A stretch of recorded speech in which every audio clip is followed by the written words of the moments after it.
So just like when we were working with parabolas, when we're working with ellipses, they'll often give us information and ask us to come up with the equation. So the next block from 27 to 38 is doing just that. I figured one example would be sufficient from this group as everything's pretty much the same. So I tried to pick one that was a little bit different, that it didn't just flat out give you some values. But we were learning a lot here. What we're seeing is everything is happening in the y direction. So therefore the y is the one that has the bigger number underneath it, the a underneath it.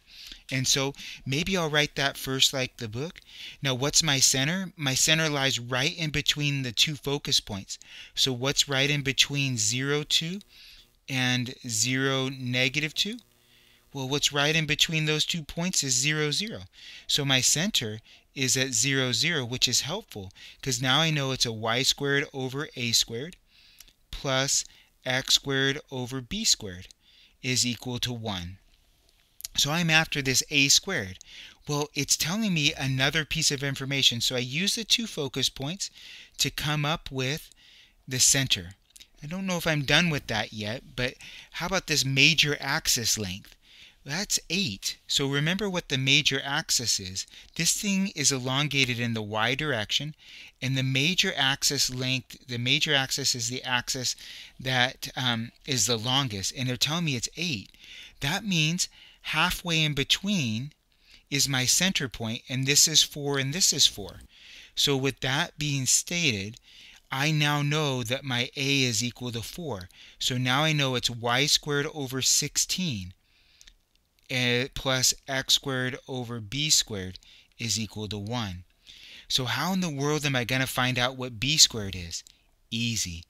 I know that c squared is equal to a squared minus b squared, because b's that smaller one still. So what's c squared? Well, we know what c is. C's 2. C's the distance from the center to any one of the focus points. So c is 2, so c squared is 4, is equal to a squared, which we know is 16, minus b squared. Well, let's solve for b squared.